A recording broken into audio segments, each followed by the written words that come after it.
We tend to have quite unique experiences, and it's harder to find people to share that with.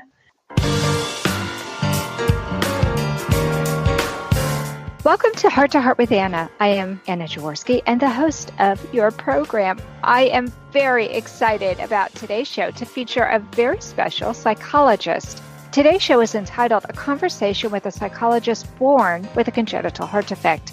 Many of you know Dr. Liza Morton from our interview with her last week, but for those of you who didn't hear that episode, Dr. Liza Morton is a counseling psychologist with a background in research. Liza was born with congenital heart block and an atrial septal defect. She has had countless interventions, most notably starting with her first pacemaker at 11 days of age, which was a world first in 1978. She had open heart surgery to repair her ASD at age 12 and her 11th pacemaker in 2018. Liza is passionate about improving care and the wider experience of living with a heart condition from birth. Liza's current research interests include a polyvagal lens to better understand the psychosocial impact of living with a heart condition, the impact of patient clothing on well-being and recovery, and using psychologically informed medical care to prevent medical trauma. In the first segment, we'll talk with Liza a little more in depth about the research she is so passionate about. In the second and third segments, Liza will be in the studio with a live studio audience, and she'll answer the questions that they may have. Welcome to Heart with Anna, Liza. Hi, thank you for having me. Oh, I'm so excited to be doing an international show. And for those of you who are listening, Liza is talking to us from Scotland. I am in Texas, and we have audience members from the United States and Australia.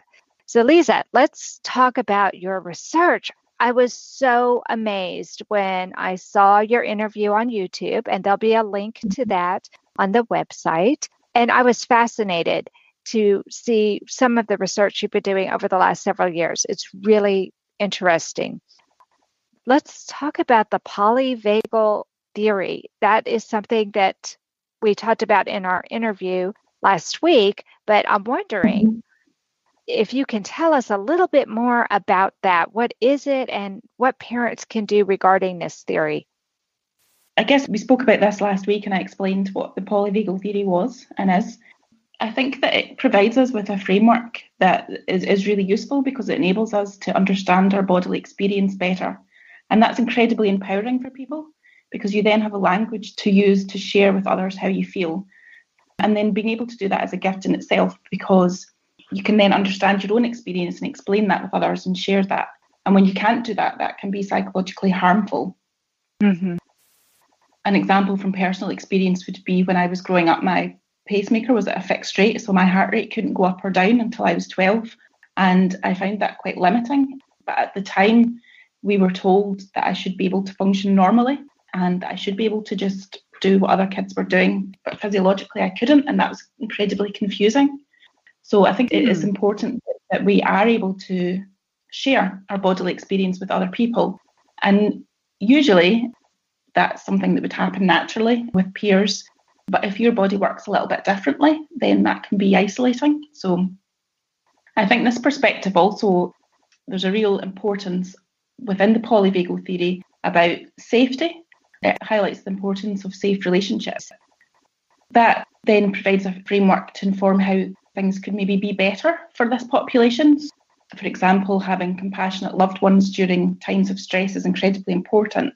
And so we think about that within the medical setting, making sure that parents or main caregivers are there for children in intensive care, that they're able to touch and sing and soothe their children, kind of strategies that I spoke about last week. As well, to enhance feelings of safety.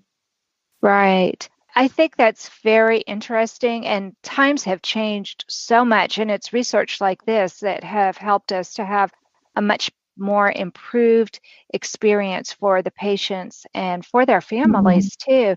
It's interesting because a few weeks ago we were featuring my producer's mother, David Franco's mom. And she was talking to us about raising a child over 50 years ago with a heart condition and how she wasn't allowed to stay in the hospital. Yeah, I know. It's quite unbelievable to think about that now, but that's something I hear often when I present on this. I've had many people come to me afterwards and say that they were maybe hospitalised in the 50s or the 60s or even the 70s, and maybe in hospital for up to 6 months in an oxygen tent, and their parents were maybe visiting just weekly. Right. But that was standard practice work of a psychologist, James Robertson, and he had quite a famous book, A Young Child Goes to Hospital, and it was around about the same time as the attachment work that Bowlby did, and he was able to demonstrate that children in hospitals, at that point it was seen that they would calm down if their parents weren't there, but actually he showed that they weren't calming down, they were shutting down. Oh, and wow. We really need to have the main caregivers there. Because the way I see it, trauma is almost sort of the flip side of safety. So we want to feel as safe as possible to try and mitigate against trauma. The biggest protective factor for feeling safe, particularly for children, but for all of us, is to have your loved one present. Right. And know that from so many studies. Even in war times or other things, when major trauma is going on, the most protective thing is to have your main caregiver by your side, soothing you, containing you. I'm hugely passionate about making sure that happens. Not only can that happen from the main caregiver, but we can also improve those feelings of relational safety by having medical staff trained in the importance of compassionate caregiving, by making sure that medical teams are consistent, so that that was one of the things that even back in the kind of 50s and 60s, James Robertson advocated, was that the nurses and doctors don't shop and change all of the time. There's a consistent care team. And I think there's lots of things that we could be doing in the hospital setting to improve that kind of feelings of safety. Oh, absolutely. Absolutely. When my son was in the hospital, it was interesting to see how many different nurses and respiratory therapists and other doctors came in and out. And it was very gratifying to me when the same nurse would come back the next day because she knew my child's name and she knew what had happened the previous day. And you develop a relationship with them. That's so important. Right, right. And so my mother was coming up to the hospital every day with me, and she got attached to the nurses too. We got to know the nurses, the names of their children, and my mom would go and buy food for lunch for all the nurses that were taking care of my son. It just becomes your support system.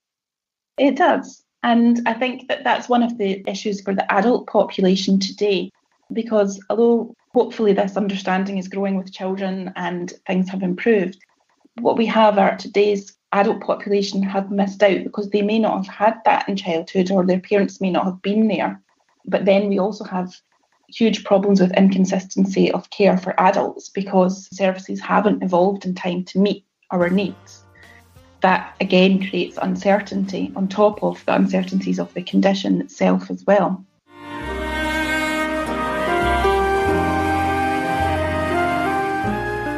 Home Tonight Forever by the Baby Blue Sound Collective. I think what I love so much about this CD is that some of the songs were inspired by the patients. Many listeners will understand many of the different songs and what they've been inspired by. Our new album will be available on iTunes, Amazon.com, Spotify. I love the fact that the proceeds from this CD are actually going to help those with congenital heart defects. Enjoy the music. Home Tonight Forever.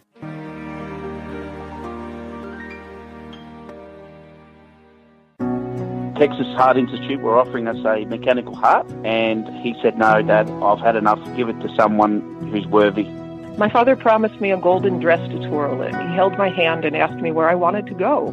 Whatever strife or conflict that we experienced in our long career together was always healed by humor. Heart to Heart with Michael. Please join us every Thursday at noon Eastern as we talk with people from around the world who have experienced those most difficult moments. You are listening to Heart with Anna. If you have a question or comment that you would like addressed on our show, please send an email to Anna Jaworski at anna@hearttoheartwithanna.com. That's Anna@hearttoheartwithanna.com. Now, Back to Heart with Anna. Before the break, we were talking with Liza about some of the research that she has done and her colleagues have done. But now we're going to open the floor to members of our studio audience. And we're going to start with a question from Megan in Australia. Welcome to Heart with Anna, Megan. Hi, Anna. I'm happy to be here. Thanks so much for inviting me. I feel so lucky to get to actually talk with Liza after I saw one of her articles on The Conversation a few weeks ago. You've talked a lot about the importance of having the primary caregiver there for young children in hospital, and I totally agree. When I was in hospital, my mother or father was pretty much always there, which was great. But I was wondering what your vision might be for what an adult or teen service might be in the hospital. I think that's a really important question, Megan, and I'm glad that you brought that up. I think it's just as vital for us to have a loved one there as we get older. I can remember from personal experience when I became kind of a teenager, I wanted that separation, and it's hard. And I think that you have to figure that out yourself. But if you think about any other health condition, if you were suddenly ill, you wouldn't be going to the hospital yourself. You wouldn't be there on your own. So that's true. Why would we do that? Because it's a long-term condition that comes and goes all of the time. In fact, if anything, that would mean that we would probably need that support even more, because we have memories of having been in hospital historically and probably going forward. So I think in his attachment work, Bowlby has stated at times of ill health, all of us need that secure attachment. And personally, I think that's completely true. It might not be your parent anymore. It might be a friend or a partner or somebody else that's close to you, or it might be a variety of people. But we know that safe relationships are hugely protective in terms of mental health outcomes across the board. So why would that be any different for us? Yeah, that's right. I remember I came back into the hospital sort of quite suddenly when I was about 25. I was quite surprised that they were bringing social workers and psychologists around to talk to me rather than just a cardiologist, which I thought was wonderful. Yeah, that sounds good. That was happening there. Yes, yeah, definitely. But for me, it was always good to have somebody, but I felt like also as an adult, I was aware of how much time I was taking up from my family because I knew that they had to work. I wanted them to get on with their lives, but I think it would be a good thing to have more in-hospital support, like having someone from, say, an adult congenital support service come to visit or something like that, or common ward for the congenital patients, because I hardly ever saw any others while I was there. I was in there with people who were sort of in their 60s and 70s, and I didn't see any other young people. That's tough, and I think that is a really good point in terms of peer support is so important too. And there are all sorts of ways that having more social support could be facilitated. That's embedded within the service. But it doesn't just have to be mum and dad anymore. It can be friends, like you say, peers. Well, I spent a lot of time on Facebook while I was there. Yeah, I think that all of these kind of forums on Facebook are hugely popular, and that's why, because it offers that kind of peer support. You have common experiences, and normally kind of throughout life, we would quite easily have common experiences with our peers and other people around us. But we tend to have quite unique experiences, and it's harder to find people to share that with. That's one of the wonderful things, I suppose, about the communication age and everything that's Facebook and social media, because we can now link in and find other people and share. Yes, definitely. Is it okay if I ask another question? Absolutely. So just thinking again about the kind of psychological and social work support I've encountered in the hospital. The staff were always lovely. They wouldn't sort of touch on the idea of safety and trauma so much. It would be sort of more the talk therapy, like cognitive behavior therapy, and they're getting into resilience and mindfulness as well. And I mean, I did a bit of reading of my own, and I personally found logotherapy quite interesting about searching for meaning in your life. And I think probably different things will work for different people. But I guess, again, what would polyvagal therapy look like if, you know, you went to a consultation with a polyvagal therapist, if there was such a thing available? This is an area that's quite new and that's developing. So I read about polyvagal theory, and it just really fitted with my own experiences and what I kind of understood more than other things I had read, and the safety and trauma aspect, which I think has been missed by a lot of interventions for people with congenital heart disease. I agree. So I emailed Professor Porges and I explained my own situation and said I thought it had implications for people living with a heart condition. And surprisingly, he just emailed me right back and he said, of course it does, but this hasn't been looked at and I've never spoken to anybody about this before. And he happened to, at that point, be writing the book, Clinical Applications of Polyvagal Theory. And he invited me to write a book chapter developing these ideas. So it's all very new. As far as I know, it's the first time it's been applied to congenital heart disease. And so what I tried to do is, in that book chapter and then in a journal article that I just had published, is develop some of this, because psychology is increasingly moving towards more body and holistic approaches. I think the mind-body division is a bit of a false dichotomy. We're learning so much more about the links between the gut, the heart, and the mind. And if part of that is maybe congenitally not quite in tune with the rest of the body, then intuitively it makes sense that that's going to have an impact on everything else. I guess it's about having that more holistic understanding and then using that framework to then think about, well, what can we do? And there are lots of established techniques that have already been developed and within the kind of body psychotherapy field for people who have experienced trauma that we can borrow or use that are more about safety and stabilization. So, well, as you said, rather than kind of talking therapy, you need to kind of be engaged in your social engagement system, and you need to be feeling quite safe to do that. So if you're kind of not in that place, then that's not necessarily going to work. So doing some more kind of body techniques to get your body into a place where you can be in that system first, then that might be more beneficial. Yes, yeah, when I read the article, it was certainly a bit of a light bulb moment for me, and I shared it with some CHD groups on Facebook, and those are overwhelming. You know, yes, this is me. I think back to when I was a child, and I definitely had things like separation anxiety. I was scared to go to school. I would freak out on school camp. Didn't like the sound of the telephone. And these were all little things that were kind of weird, but wasn't it? Yeah. But I think that's what's powerful about this, is just even having that understanding, because I had the same experience when I read about this. It's like suddenly I was able to understand my own experiences.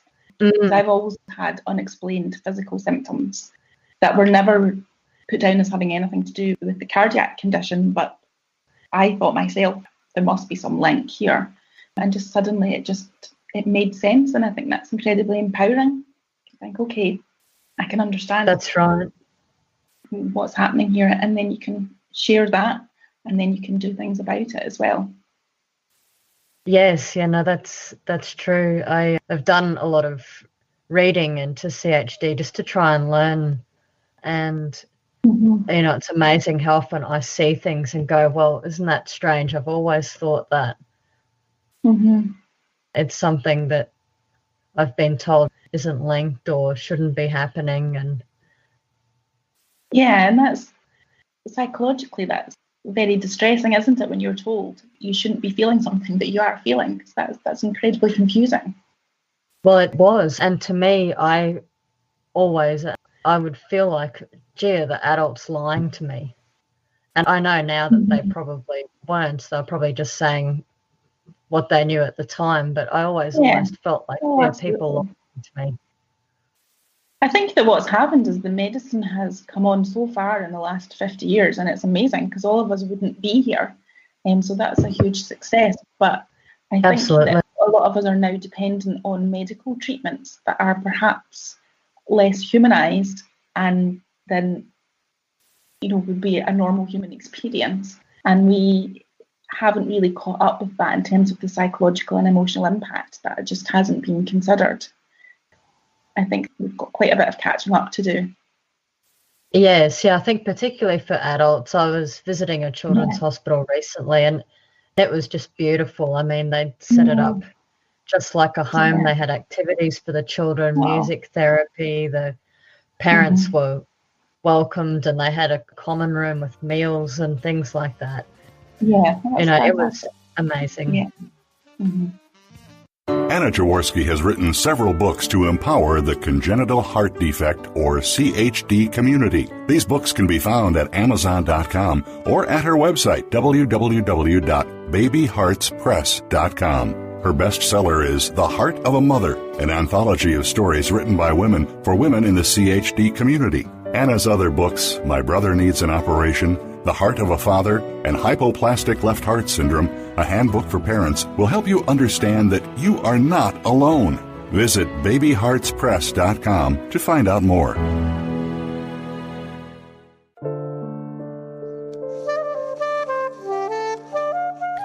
Heart to Heart with Anna is a presentation of Hearts Unite the Globe and is part of the Hug Podcast Network. Hearts Unite the Globe is a non-profit organization devoted to providing resources to the congenital heart defect community to uplift, empower, and enrich the lives of our community members.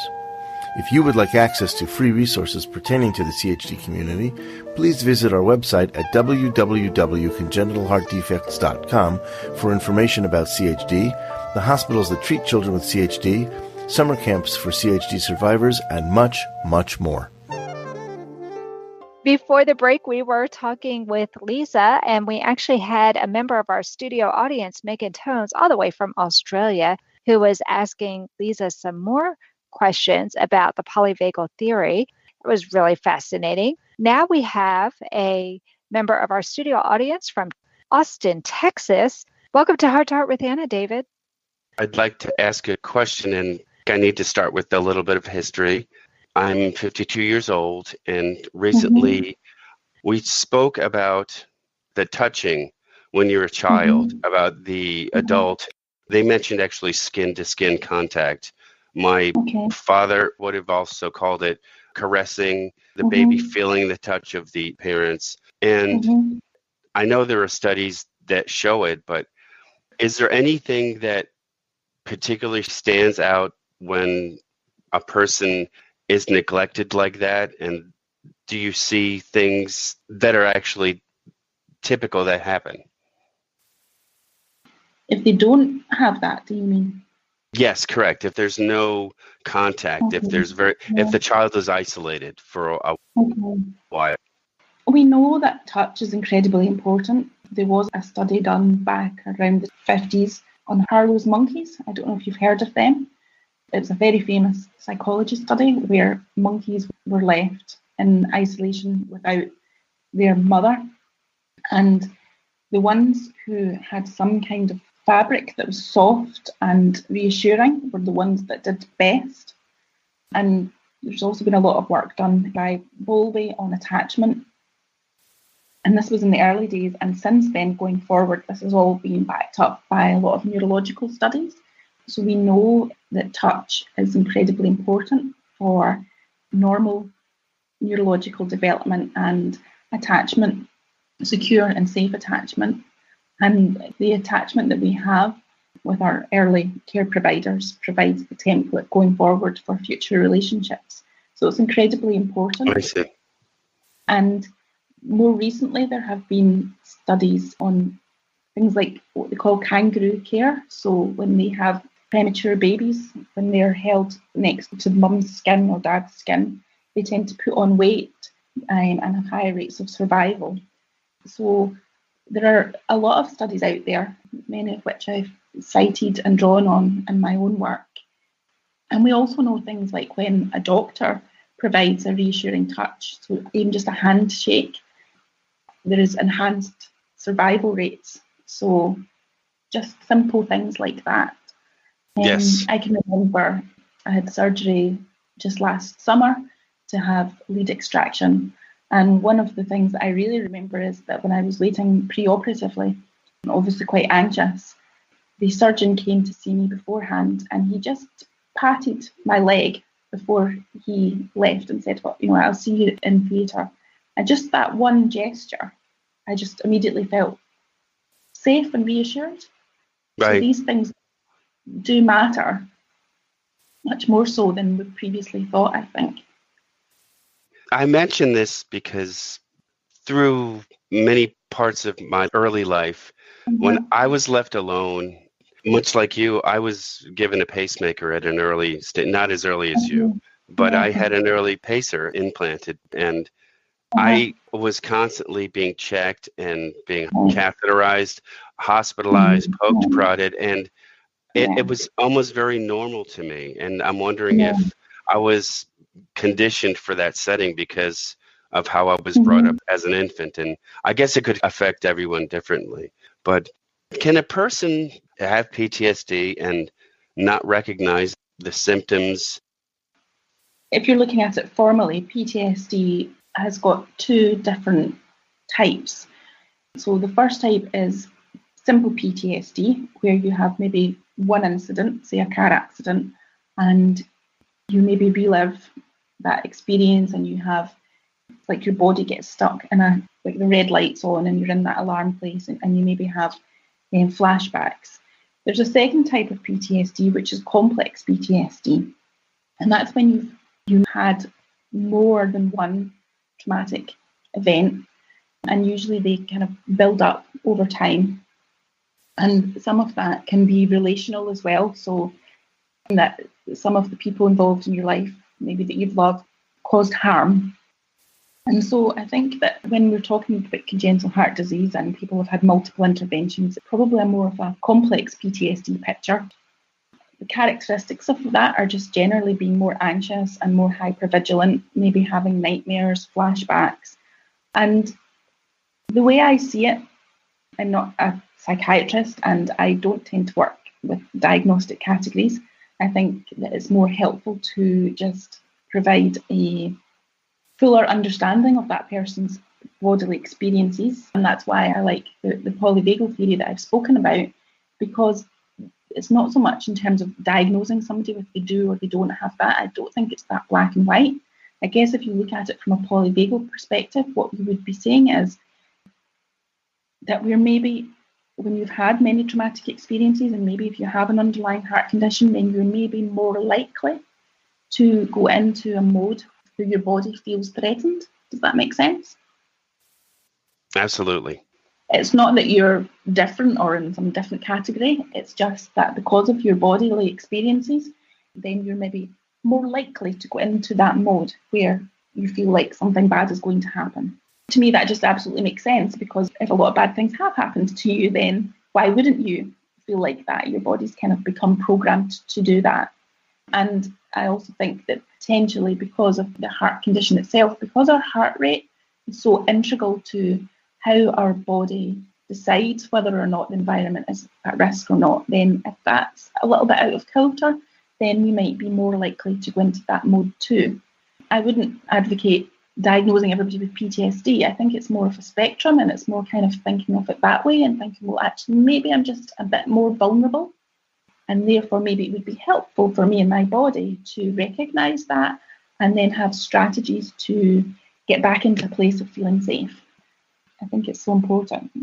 It has helped. Well, thank you. It has helped. Yes, it really has. Yeah. I want to thank Liza also for coming on the show. I can't believe our time is already up. This has been a really fascinating program. Thank you so much, Liza, for coming on the program today and sharing your experiences and advice with us. It has been really eye-opening. Thank you so much for inviting me. It's been a pleasure. Oh, it has been so much fun. And thank you to my live studio audience. You guys have been awesome. This really has been an international show. I'm really excited by the wonderful and in-depth questions that we've had. But that does conclude this episode of Heart to Heart with Anna. Thanks for listening. Find us on iHeartRadio and subscribe. And remember, my friends, you are not alone. Thank you again for joining us this week. We hope you have been inspired and empowered to become an advocate for the congenital heart defect community. Heart to Heart with Anna, with your host Anna Jaworski, can be heard every Tuesday at 12 noon Eastern Time.